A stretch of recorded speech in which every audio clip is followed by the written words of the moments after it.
بسم اللہ الرحمن الرحیم۔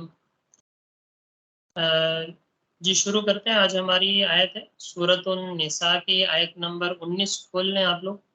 آیت نمبر 19۔ سورۃ النساء، نساء کہتے ہیں عورتوں کو، خواتین، لیڈیز۔ اسی سے سمجھ میں آ گیا ہوگا کہ یہ جو سورت ہے، اور اس سورۃ النساء میں اکثر احکام عورتوں سے متعلق، جس طرح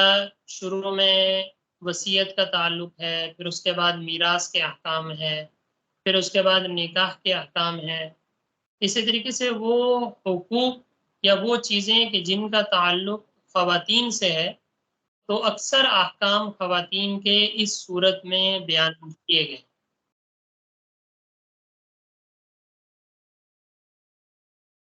تو اس وجہ سے اس صورت کا نام بھی سورۃ النساء ہے، یعنی عورتوں، وہ صورت کہ جو عورتوں سے، خواتین سے متعلق ہے۔ تو آیت نمبر آج ہماری 19 ہے۔ اس میں بھی عورتوں کے متعلق، یعنی ان کے حقوق سے متعلق ایک خاص حکم جو عورتوں پہ ظلم ہوتا تھا زمانہ جاہلیت میں، اور جس کی کافی ساری شکلیں موجودہ زمانے میں بھی ہمارے موجود ہیں، تو ان حقوق کا بیان کہ وہ مظالم اسلام نے ختم کیا آکے، اور اسلام آج بھی ان چیزوں کا درس دیتا ہے کہ خواتین کے ان حقوق کا خیال رکھا جائے۔ تو ان میں سے ایک دو حقوق ہیں جو آج اس آیت میں ہم پڑھیں گے۔ پہلے تلاوت اور اس کا ترجمہ کرتے ہیں، پھر ہم اس کو انشاءاللہ سمجھیں۔ اعوذ باللہ من الشیطان الرجیم، بسم اللہ الرحمن الرحیم۔ يا أيها الذين آمنوا لا يحل لكم أن ترثوا النساء كرها ولا تعضلوهن لتذهبوا ببعض ما آتيتموهن إلا أن يأتين بفاحشة مبينة وعاشروهن بالمعروف فإن كرهتموهن فعسى أن تكرهوا شيئا ويجعل الله فيه خيرا كثيرا صدق اللہ العظیم۔ یا ایہا الذین آمنوا، پہلے ترجمہ دیکھیں۔ یا ایہا الذین آمنوا، اے ایمان والو، یا اے مومنو، دونوں طرح ہم ترجمہ کر سکتے ہیں، ہمارے کورس کا نام بھی ہے۔ یا ایہا الذین آمنوا، اے ایمان والو، لا یحل لکم، تمہارے لیے حلال نہیں ہے، ان ترثوا النساء کرہا، کہ تم میراث میں عورتوں کو زبردستی لے لو۔ دوسرا ترجمہ یہ بھی کر سکتے ہیں کہ تم عورتوں کے زبردستی مالک بن جاؤ، چاہے عورتوں کی جان کے ہو چاہے مال کے ہو، دونوں اس میں شامل ہو جاتے ہیں۔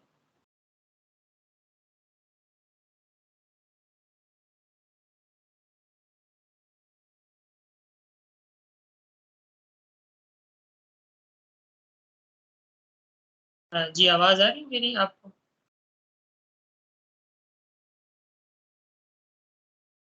آواز آ رہی؟ آواز آپ اپنا اسپیکر سیٹ کریں۔ جی ہاں۔ وَلَا تَعْضُلُوهُنَّ لِتَذْهَبُوا بِبَعْضِ مَا آتَيْتُمُوهُنَّ إِلَّا أَن يَأْتِينَ بِفَاحِشَةٍ مُبَيِّنَةٍ وَلَا تَعْضُلُوهُنَّ،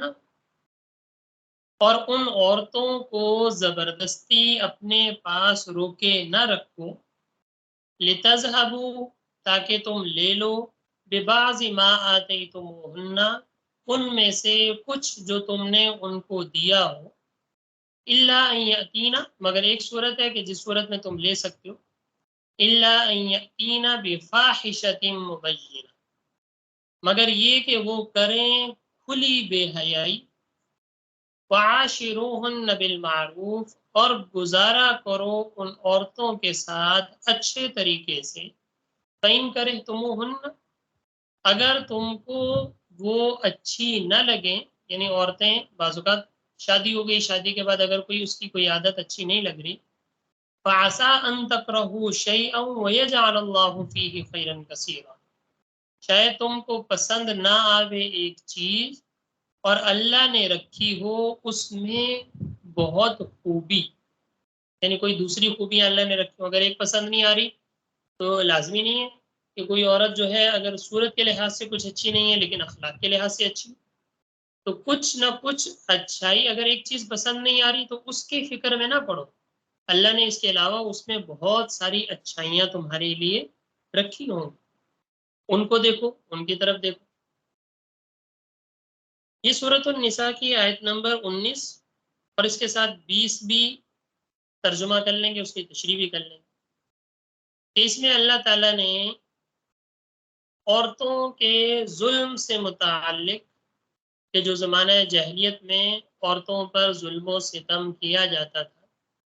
اس میں سے ایک صورت کو بیان فرمایا. وہ کون سی صورت ہے کہ زمانہ جاہلیت میں عورتوں کو اپنی ملکیت تصور کیا جاتا کہ جب کوئی مرد عورت سے شادی کر لیتا تھا تو وہ آدمی خود اور اس کے خاندان والے اب اس عورت کو اپنی ملکیت سمجھتے، اس عورت کی جان کو بھی اور اس عورت کے مال کو. وہ سمجھتے تھے کہ اس عورت کی جان اور مال دونوں کے اب ہم مالک بن گئے. بعض اوقات شوہر یہ سمجھتا تھا، وہ ظلم کرتا تھا.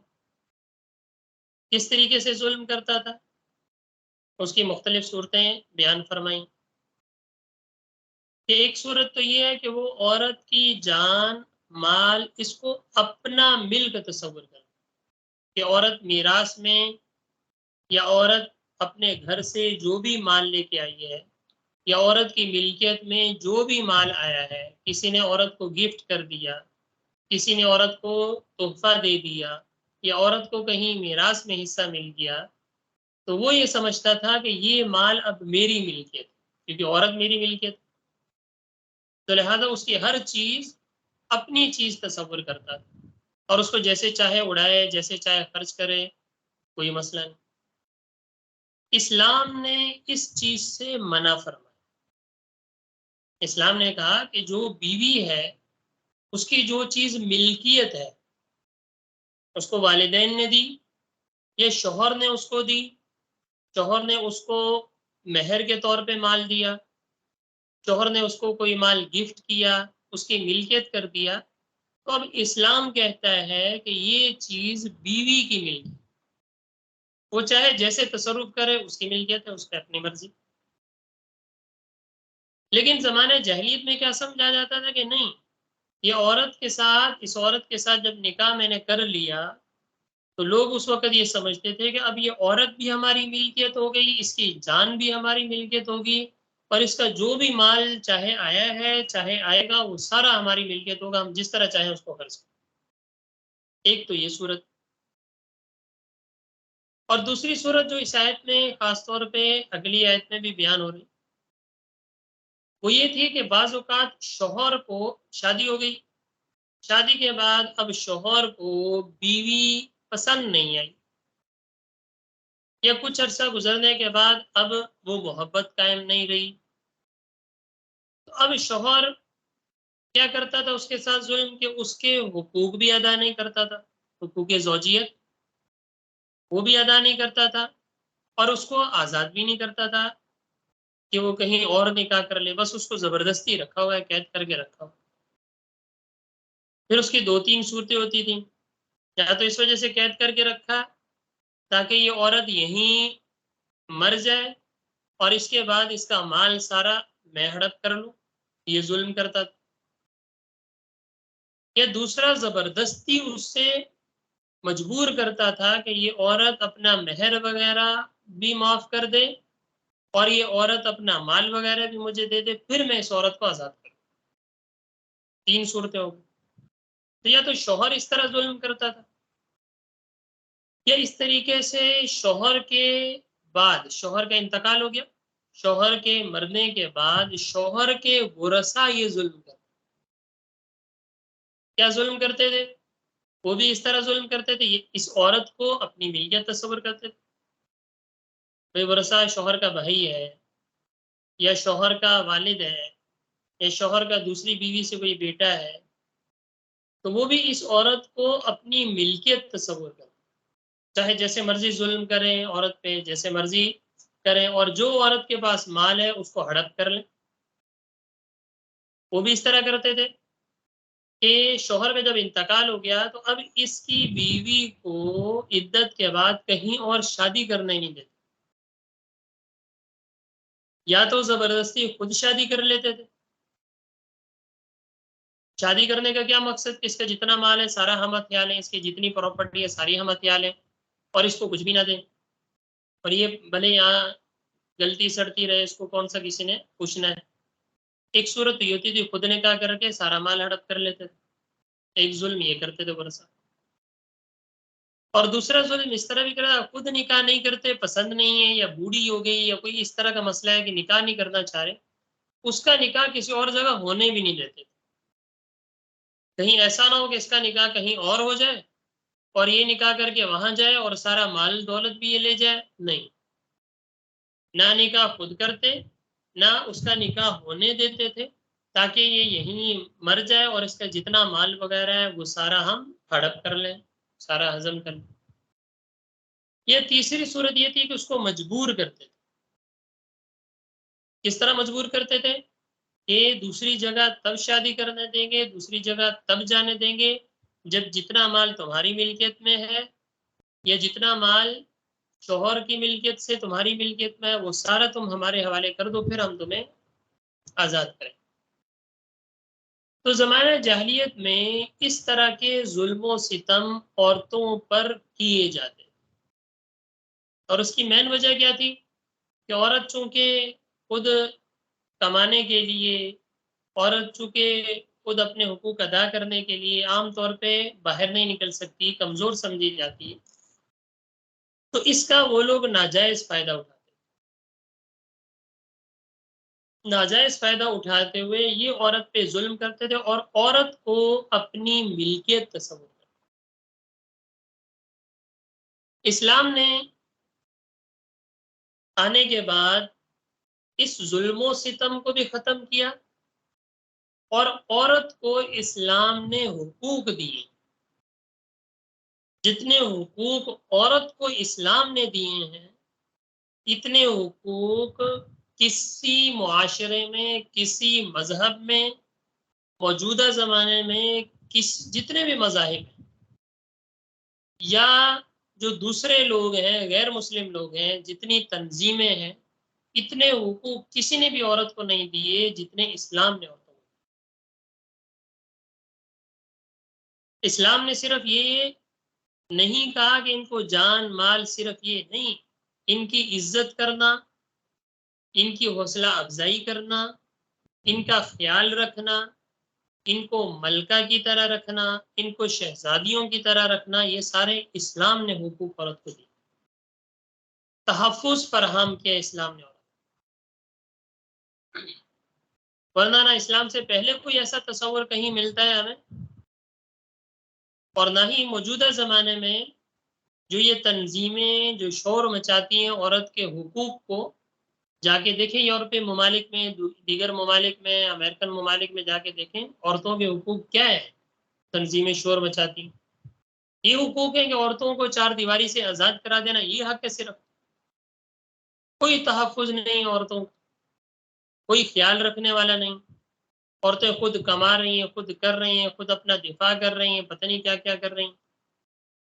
اسلام نے یہ ساری ذمہ داری مردوں کے سپرد کی کہ اگر عورت بچی ہے والدین کی ذمہ داری میں رہی، عورت شادی شدہ ہے شوہر کی ذمہ داری، عورت بچوں والی ہے بچوں کی ذمہ داری. ہر طرح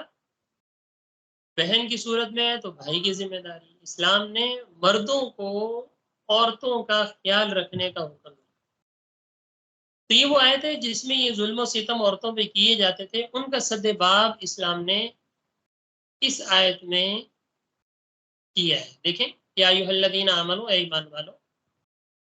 لا یحل لکم تمہارے لیے حلال نہیں ہے، سخت الفاظ استعمال فرمائیں، جائز نہیں، ان ترثوا النساء کرہا کہ تم عورتوں کے زبردستی مالک بن جاؤ۔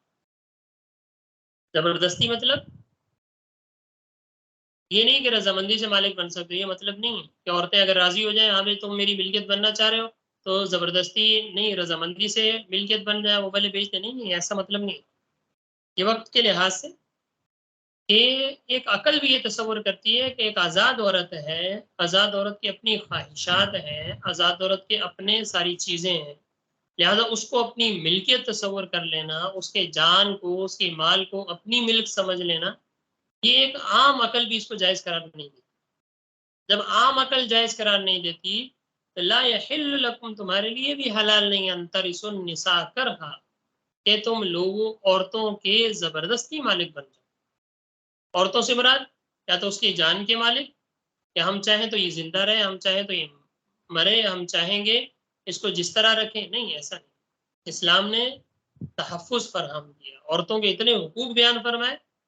کہ اگر عورتیں مرد ان چیزوں کو سمجھنے لگ جائیں تو یہ عورتیں شہزادیاں بن جائیں۔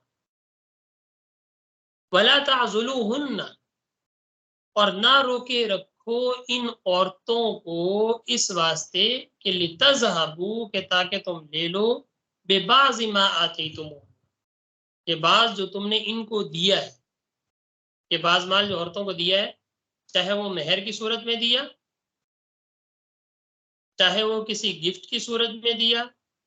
چاہے کسی تحفے کی صورت میں دیا، تو عورتوں کو اب زبردستی اپنے پاس نہ روکے رکھو کہ یہ مال ان سے وصول کر لو۔ میں نے بتایا اس کی 2-3 صورتیں مثال کے طور پہ، کسی عورت سے نکاح ہوا، نکاح ہونے کے بعد اب عورت اچھی نہیں لگ رہی، یا عورت کے ساتھ کوئی ناچاکی پیش آ گئی، یا عورت کے ساتھ ایسے معاملات خراب ہو گئے کہ اب انسان اس کو رکھنا نہیں چاہ رہا، تو اب زبردستی اس کو رکھا ہوا ہے اور اس کو طلاق بھی نہیں دے رہا کہ وہ کہیں اور شادی کر لے، اور کوئی آزادی بھی نہیں دے رہا کہ وہ اس سے فارغ ہو کے کہیں اور چلی جائے، نہ اس کے حقوق ادا کر رہا ہے بلکہ زبردستی روک کے رکھا ہوا ہے، اپنی ملکیت میں نکاح میں رکھا ہوا۔ آج کل بھی دیکھیں ہمارے معاشرے میں کبھی کوئی ایسا ہو گیا کہ ناچاکی ہوگی میاں بیوی میں، اب اس کو گھر سے نکال دیا، اب اس کو اپنے گھر بھیج دیا، اس کو ذلیل بھی کیا، سب کچھ کیا، اب طلاق بھی نہیں دے رہے کہ کہیں اور نکاح نہ کر لے، طلاق نہیں دے رہے کہیں مہر دینا نہ پڑ جائے، یہ سارے ظلم اس زمانے میں بھی موجود ہیں۔ تو اسلام نے ان چیزوں سے منع فرمایا کہ عورتوں کو اپنے پاس اس لیے نہ زبردستی روکے رکھو کہ جو چیزیں تم نے ان کو مال وغیرہ دیا ہے وہ ان سے زبردستی واپس ہتھیار، یا طلاق نہیں دے رہے یا تو گھر میں اس کو قید کر کے رکھا ہوا ہے کہ اپنا مال وغیرہ چھوڑ دے، ساری چیزیں چھوڑ دے، سب کچھ ہمارے حوالے کر دے پھر ہم چھوڑیں گے، یا اس کو طلاق اس لیے نہیں دے رہے تاکہ یہ مہر وغیرہ معاف کر دے، پھر ہم اس کے بعد اس کو کیا کریں گے، طلاق دے دیں گے۔ تو اسلام نے ان چیزوں سے منع کر کہ ولا تعضلوهن کہ نہ روکے رکھو ان کو اس واسطے کہ تاکہ تم ان سے کچھ مال لے لو جو تم نے ان کو دیے، چاہے وہ گفٹ کی صورت میں دیا چاہے مہر کی صورت میں دیا، الا ان یاتین بفاحشۃ مبینہ، ہاں مگر ایک صورت استثناء، ایک صورت ایسی ہے کہ جس میں مرد جو ہے وہ زبردستی عورت سے اپنا مہر اپنا مال واپس لے سکتا، وہ کون سی صورت ہے؟ الا ان یاتین بفاحشۃ مبینہ، مگر یہ کہ وہ کوئی کھلی بے حیائی کرے، ان یاتین کہ وہ لائیں بفاحشۃ مبینہ، کھلی بے حیائی۔ یہاں بھی مفسرین نے اس میں کلام فرمایا کہ کھلی بے حیائی سے کیا مراد ہے، یعنی ایسا کون سا گناہ ہے یا ایسی کون سی چیز ہے کہ جس میں مرد کو یہ اختیار دیا کہ اب وہ زبردستی اس سے مال وغیرہ یا مہر وغیرہ واپس لے سکتے۔ بعض حضرات نے فرمایا تھا اس سے مراد کیا ہے کہ وہ بد زبانی کرے، بد کلامی کرے، بدتمیزی کرے۔ مثال کے طور پہ شوہر کو اللہ نے عزت دی ہے، مجازی خدا کا درجہ دیا، لیکن وہ عزت نہیں کرتے، شوہر کو جوتی کی نوک پہ رکھا ہوا ہے، شوہر کے سامنے بد کلامی کرتی ہے، شوہر کے سامنے بد زبان ہے، اس طرح کئی عورتوں کی عادت ہوتی ہے گالم گلوچ اس طرح کی صورتیں، شوہر منع کر رہا ہے لیکن شوہر کا کوئی قصور بھی نہ ہے، لیکن پھر بھی زبردستی بد زبانی بد کلامی بدتمیزی ہے ہی ایسا، اس کی نیچر ایسی ہے، تو ایسی صورت میں تو اب اس عورت کو، اس طرح کی عورت کو کون شوہر پسند کرے؟ اگر ایسی صورت میں عورت غلطی عورت کی، جس کو ہم ناشزہ بھی کہتے ہیں، نافرمان عورت نافرمانی کرتی ہے، کوئی بات نہیں مانتی، یعنی بات واقعی شریعت نے کہا ہے کہ اس طریقے سے بات مانو، لیکن وہ نہیں مانتی بلا وجہ، تو ایسی صورت میں اگر شوہر اس کو طلاق دینا چاہ رہا ہے تو یہاں زبردستی شوہر کو اختیار ہے کہ اس کو طلاق اس شرط پہ دے کہ وہ مہر معاف کروا دے، یا اس سے کوئی مال وغیرہ جو اس کو دیا ہوا ہے وہ کیا کر دے، واپس لے لے، تو اس صورت میں شریعت نے، یہ ایک صورت ہے، اس کو اختیار دیا شوہر۔ اور بعض مفسرین نے فرمایا اس سے بد زبانی بد کلامی نہیں، بلکہ اس سے مراد ناشائستہ حرکت ہے، جس کو ہم زنا بھی کہتے ہیں، کہ ایسا کوئی حرکت وہ کر دے، ایسا کوئی گناہ کر دے کہ جو واقعی عزت کا مسئلہ ہو، تو ایسی صورت میں چونکہ اس نے بہت بڑا اقدام کیا، ایسی صورت میں شوہر کو اختیار ہے کہ اس کو زبردستی اس سے اپنا مال، کچھ جو مہر وغیرہ اس نے دیا وہ معاف کروا کے اب آزاد کرنا چاہے، طلاق دینا چاہے، تو اس ایک صورت کی شریعت نے کہہ دی ہے اجازت، الا ان یاتین بفاحشۃ مبینہ، مگر یہ کہ وہ کھلی بے حیائی کریں، تو ایسی صورت میں شوہر کو اختیار دیا گیا ہے کہ اب تم زبردستی ان سے کچھ مال وغیرہ واپس لے سکتے ہو، اس کا مطالبہ کر سکتے، وعاشروہن بالمعروف، اور ان عورتوں کے ساتھ اچھے طریقے سے گزارا کرو، یہ عورتیں چونکہ ایک تو نازک طبیعت ہوتی ہیں، اور دوسرا اگر ان سے کوئی معمولی غلطی ہو گئی ہے، تو اس طرح کی غلطی ہو گئی ہے، وہ اپنا سب کچھ چھوڑ چھاڑ کے تمہارے پاس آئی ہیں، تو اب ان کے ساتھ اچھے طریقے سے زندگی گزارو، چھوٹی موٹی غلطی ہے درگزر کر دو، کس سے غلطی نہیں ہوتی، سب سے ہوتی، ہاں کوئی اس سے قصور ہو گیا درگزر کرو، معاف کر دو، سمجھا دو اچھے طریقے سے، اگر کچھ ایسا ہو گیا گھر کے معاملات ہیں، باقی سارے حقوق شوہر کے بیوی کے ذمہ حقوق ہیں، بیوی کے شوہر کے ذمہ حقوق ہیں، وہ انشاءاللہ کبھی تفصیل سے پھر کسی موقع پہ بیان فرمائیں، وہ تو شریعت نے بہت لمبے چوڑے حقوق رکھے کہ اگر دونوں میاں بیوی ایک دوسرے کے حقوق کا خیال رکھیں تو اول کوئی ایسی نوبت ہی نہ ہے، لیکن اگر اونچ نیچ ہے، ساتھ رہتے ہیں، خاندان ہے، ہر جگہ ہو جاتا ہے، بہن بھائیوں میں ہو جاتا ہے، کیا بہن بھائیوں میں لڑائی نہیں ہوتی، ہو جاتی ہے، بہن بھائیوں میں ناچاکی نہیں ہوتی، ہو جاتی ہے، عام بات پہ غصہ نہیں آتا، آ جاتا ہے، بہن بھائیوں سے غلطی نہیں ہوتی، ہو جاتی ہے، والدین بچوں میں ہو جاتی ہے، تو جب یہ ساری چیزیں ہیں تو اس کا یہ مطلب تو نہیں تھا کہ رشتے توڑ دیے جائیں، تو اس طریقے سے اگر آپس میں میاں بیوی سے بھی کوئی غلطی ہو گئی ہے تو اس کو درگزر کا معاملہ ہے، وعاشروہن بالمعروف، اور اچھے طریقے سے ان کے ساتھ زندگی گزارو، مردوں کو اس لیے حکم دیا گیا کیونکہ مردوں کو زیادہ اختیارات ہوتے ہیں، تو اس وجہ سے اگر کوئی غلطی مرد کر لیتا ہے وہ مانتا نہیں، اگر عورت سے ہو جائے تو اس کو چھوڑتے نہیں، تو اس وجہ سے اگر عورتوں سے کوئی اس طرح کی غلطی ہو جائے تو اس کے ساتھ درگزر کا معاملہ کرو، اچھے طریقے سے ان کے ساتھ زندگی گزارو، وعاشروہن بالمعروف، اور ان کے ساتھ اچھے طریقے سے زندگی گزارو،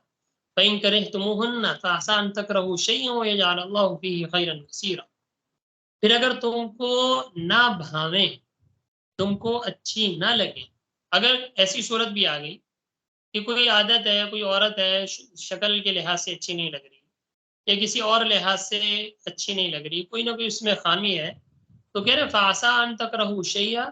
تو ہو سکتا ہے کہ شاید تم کو وہ ایک چیز پسند نہ آئے، لیکن وَيَجْعَلَ اللَّهُ فِيهِ خَيْرًا كَثِيرًا، لیکن اللہ نے تمہارے لیے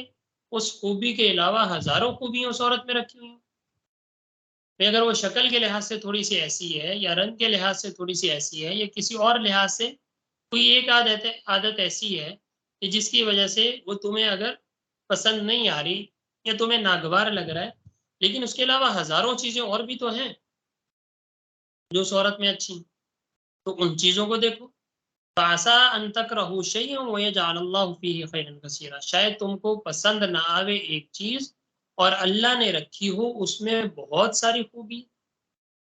تو لہٰذا عورتوں کے ساتھ اچھے طریقے سے زندگی گزار، اگلی آیت کا ترجمہ بھی دیکھ لیں. وَإِنْ أَرَدْتُمُ اسْتِبْدَالَ زَوْجٍ مَكَانَ زَوْجٍ، اور اگر بدلنا چاہو ایک عورت کی جگہ دوسری عورت،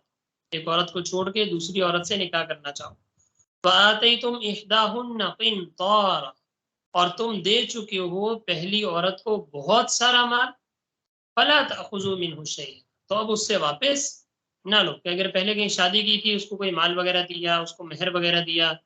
اب اس پہ کوئی نوازشات بھی کی، مال و اسباب دیا، اب جب دل بھر گیا، اب اگر کوئی ایسی نوبت بھی آ گئی یا اس کی طرف سے کوئی غلطی ایسی ہو گئی کہ اب اس کی وجہ سے اس کے ساتھ رہنا نہیں چاہ رہے، طلاق کی نوبت آ گئی، تو اب اس سے پرانے مال کا مطالبہ نہ کرو. فَلَا تَأْخُذُوا مِنْهُ شَيْئًا، تو اس سے کچھ بھی واپس نہ لو. أَتَأْخُذُونَهُ بُهْتَانًا وَإِثْمًا مُبِينًا، کیا تم لینا چاہتے ہو اس کو ناحق اور صریح گناہ کے طریقے سے؟ کہ جب تم نے عہد کر لیا تھا، نکاح کر لیا، نکاح کرنے کے بعد اس میں تم نے مہر ان کے حوالے کر دیا، تب وہ ان کی ملکیت ہو گیا نا، اس کے عوض میں تمہیں بیوی مل گئی. اب جب میاں بیوی کا نباہ نہ رہا، تو اب کس منہ سے تم اس مہر کا مطالبہ کرتے؟ تو لہٰذا اب ان کو واپس نہ لیا جائے. تو یہ سورۃ النساء کی آیت نمبر 19 اور 20 کہ جس میں اللہ تعالیٰ نے عورتوں کے اوپر جو کچھ مظالم زمانہ جاہلیت میں ہوتے تھے، اور وہی کچھ مظالم اس زمانے میں بھی عورتوں پر رائج ہیں، عورتوں پہ جاہل لوگ جو ہیں عورتوں کے بارے میں ان کو میراث نہیں دیتے، یا اس طریقے کے اگر کوئی معاملات ہیں، مثال کے طور پہ بیوی ہے سے اس کا انتقال ہو گیا، اس کے ورثہ جو ہیں وہ اس کو شوہر کی ملکیت سے نہیں دیتے، اور دوسرا اس کی ملکیت میں جو مال ہے وہ بھی ہڑپ کرنا چاہ رہے ہیں. اسی طریقے سے شوہر ہے، وہ بیوی کے مال پہ نظر رکھا ہوا ہے، بیوی کی جو ملکیت ہے اس کو ہڑپ کرنا چاہ رہے ہیں یا اس کو ناحق طریقے سے ضائع کرنا چاہ رہا ہے. تو اسلام نے ان تمام مظالم سے، ان تمام چیزوں سے منع فرمایا کہ جس طرح آدمی ہے اس کی ملکیت میں جو چیز ہے اس کا حق ہے، اسی طرح عورت کی جو ملکیت میں چیز ہے اس کا حق. اور جس طریقے سے آدمی کو میراث میں حصہ ملتا ہے، اسی طریقے سے عورتوں کو بھی میراث میں حصہ ملتا ہے اور ملے گا. اور اگر کوئی نہیں دیتا، بہن بھائیوں کا حق نہیں دیتا، بیوی کا حق نہیں دیتا، بچوں کا حق نہیں دیتا، تو قیامت میں اس بارے میں انسان سے پوچھا جائے. تو اس وجہ سے اس آیت میں اللہ تعالیٰ نے ان احکامات کو بیان فرمایا تفصیل. اسی طریقے سے اسی کے لگ بھگ دوسری آیت ہے سورۃ النساء کی، آیت نمبر 29 ہے، وہ کھولیے ذرا. اس میں اللہ تعالیٰ نے کہ جس طرح سورۃ النساء ہے، اس میں اللہ تعالیٰ نے ہر طرح کے احکامات میں نے فرمایا عورتوں سے متعلق اللہ تعالیٰ نے بیان فرمایا. سب سے پہلے عام انسانوں کے حقوقوں کا بیان فرمایا ہے، پھر اس کے بعد یتیموں کا بیان ہے، میراث کا،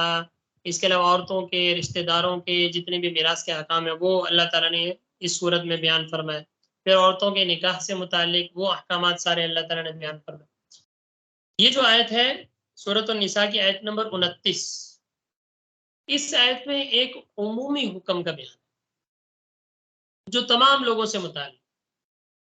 اس میں صرف عورتوں کی قید نہیں ہے، اس میں صرف مردوں کی قید نہیں ہے، تمام انسانوں سے متعلق یہ آیت ہے جس میں اللہ تعالیٰ نے ایک دوسرے کا مال ناحق طریقے سے کھانے سے منع فرمایا کہ ایک مسلمان کے لیے جائز نہیں ہے کہ وہ کسی دوسرے مسلمان کا مال ناحق طریقے سے، رشوت سے، چوری سے، ظلم سے، جھوٹ بول کر، میراث سے، قبضہ کر کے، کسی بھی طریقے سے کسی دوسرے کا مال ہڑپ کر لینا، دوسرے کا مال کھا لینا، یہ انسان کے لیے جائز ہے.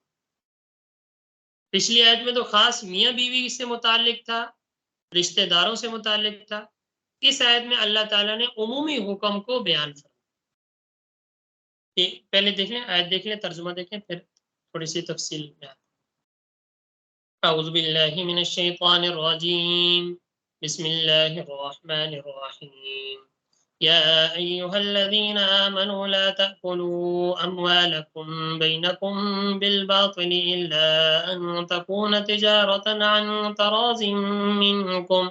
ولا تقتلوا أنفسكم إن الله كان بكم رحيما. یا ایھا الذین آمنوا، اے ایمان والو، لا تأکلوا اموالکم بینکم بالباطل، ایک دوسرے کا مال ناحق طریقے سے آپس میں نہ کھاؤ، الا ان تکون تجارتا عن تراض منکم، مگر یہ کہ آپس میں باہمی رضامندی سے، خوشی سے، تجارت کے طور پر ہو تو پھر کھانا جائز۔ ولا تقتلوا انفسکم، اور نہ خون کرو آپس میں ایک دوسرے کا، ان اللہ کان بکم رحیما، بے شک اللہ تعالیٰ تم پر مہربان ہے، تم پر رحم کرنے۔ اس آیت میں اللہ تعالیٰ نے ایک دوسرے کا مال ناحق طریقے سے کھانے سے منع فرمایا۔ جو پچھلی آیت 19 تھی اس میں تو صرف میاں بیوی سے متعلق تھا، اس میں چند صورتیں ایک دوسرے کا مال ہڑپ کرنے کی، کھانے کی بیان فرمائی، وہ بھی ناجائز۔ اس آیت میں تمام مسلمانوں کے لیے، تمام لوگوں کے لیے، تمام انسانیت کے لیے پیغام دیا کہ اے مومنو، اے ایمان والو، ایک دوسرے کا مال ناجائز طریقے سے نہ کھاؤ، کیونکہ صرف اپنا مال کھانے کی اجازت ہے۔ ہاں، دوسری بات اس میں دیکھیں، لا تأکلوا اموالکم، آپس میں ایک دوسرے کا مال، مفسرین نے فرمایا اس میں اپنا مال بھی شامل، کہ اپنا مال بھی ناحق طریقے سے نہ کھاؤ۔ ناحق طریقے سے مطلب اسراف نہ کرو، جہاں ضرورت نہیں ہے وہاں بلا وجہ خرچ نہ کرو، ناجائز کاموں میں خرچ نہ کرو، برے کاموں میں خرچ نہ کرو، وہ بھی اس آیت میں شامل ہے۔ اگر کوئی اپنا مال بھی ناجائز طریقے سے غلط خرچ کر رہا ہے، غلط کاموں میں خرچ کر رہا ہے، تو وہ بھی اس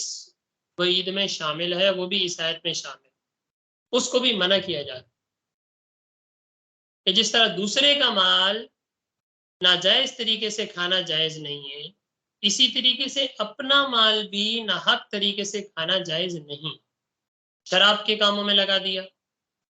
سود کے کاموں میں لگا دیا، جوئے میں لگا دیا،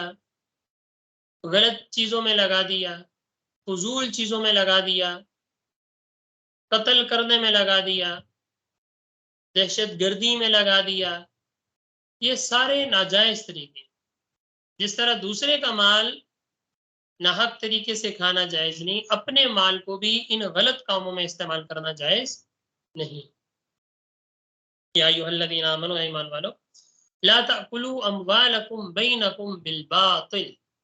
اپنے مالوں کو ناحق طریقے سے آپس میں نہ کھاؤ۔ ہاں، دوسرے کا مال کھانے کی مطلب دوسرے کا مال کیسے اپنا بن جائے، ہاں اس کی اللہ تعالیٰ نے صورت رکھی، الا ان تکون تجارتا عن تراض منکم، مگر یہ کہ باہمی رضامندی سے تجارت ہو جائے، خرید لو، کہ کسی اور کے پاس چیز ہے اور آپ کے پاس پیسے ہیں، باہمی رضامندی سے بھی یہ پیسے لے لو اور یہ چیز مجھے دے دو، اگر یہ صورت ہے اس کو تجارت کہتے ہیں، مبادلۃ المال بالمال بالتراضی، کہ مال کا مال کے ساتھ تبادلہ کرنا رضامندی سے، جبرن نہیں، رضامندی سے، ہاں پھر جائز ہے۔ کسی کی گاڑی ہے، آپ کو پسند آ گئی، آپ کے پاس پیسے ہیں، آپ نے زبردستی نہیں کر سکتے گاڑی مجھے بیچ دو، بھی اس کی چیز ہے، نہیں دیتا۔ ہاں، رضامندی سے آپ کہہ رہے ہو میں گاڑی خریدنا چاہتا ہوں، کتنے میں خریدنا چاہتا ہوں، اتنے پیسوں میں، آپ اس کو پیسے دیں، گاڑی اس سے خرید لیں، دونوں کی باہمی رضامندی سے جو ہو جائے، مال کا مال کے ساتھ تبادلہ، اس کو تجارت کہا جائے۔ ہاں، ایسی صورت میں جب تجارت ہو گئی تو اب وہ گاڑی استعمال کرنا، کیونکہ اب آپ کی ملکیت آ گئی، اب آپ کے لیے استعمال کرنا جائز ہے۔ آپ دکان پہ گئے، آپ شاپنگ مال میں گئے، آپ کو کوئی کپڑے پسند آئے، آپ نے وہ خریدے پیسے دے کے، اب آپ کی چیز ہے، آپ کھا سکتے ہو، تجارت، کپڑے پہن سکتے ہو۔ آپ کہیں شاپنگ کرنے گئے، چیزیں ہیں، آپ نے راشن لیا، پیسے دیے، اب راشن آپ کا ہو گیا، باہمی رضامندی سے تجارت ہوگی، اب اس کو کھا سکتے ہیں، اب اس میں کوئی حرج نہیں۔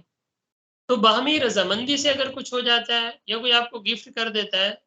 تو یہ تو ایسی صورت میں یہ مال اب آپ کا ہو گیا، اب اس کو استعمال کرنے کی اجازت۔ اس کے علاوہ جتنے بھی ناجائز طریقے ہیں، قبضہ کر کے،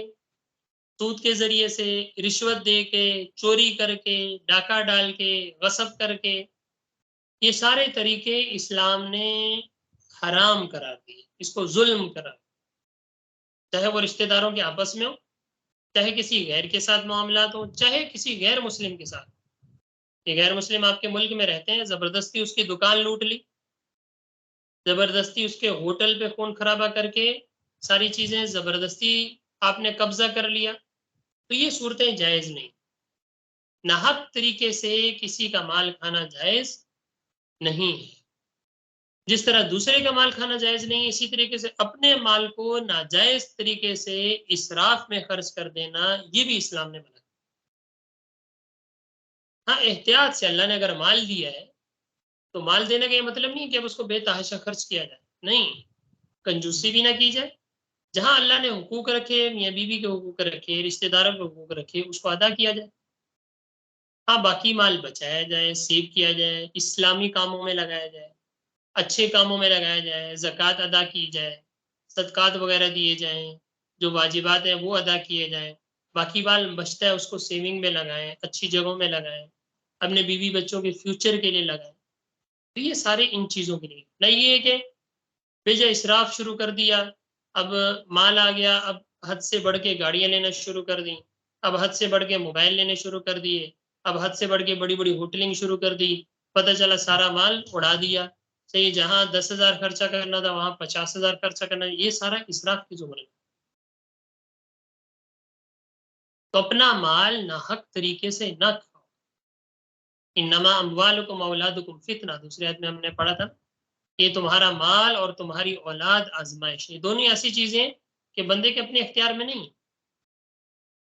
اولاد ہے، انسان شادی کرتا ہے، لیکن آپ دیکھتے ہیں لازمی نہیں ہر بندے کی اولاد ہو جائے. کچھ ہیں 10 سال ہو گئے شادی کو، اولاد نہیں. کچھ ہیں بیٹے ہی بیٹے ہیں، بیٹیاں نہیں. کچھ ہیں بیٹیاں ہی بیٹی ہیں، بیٹے نہیں ہیں. تو اللہ تعالیٰ کیا ہے نا، اللہ تعالیٰ انسان کوشش کر سکتا ہے، باقی اولاد دینا اللہ تعالیٰ کے ذمہ.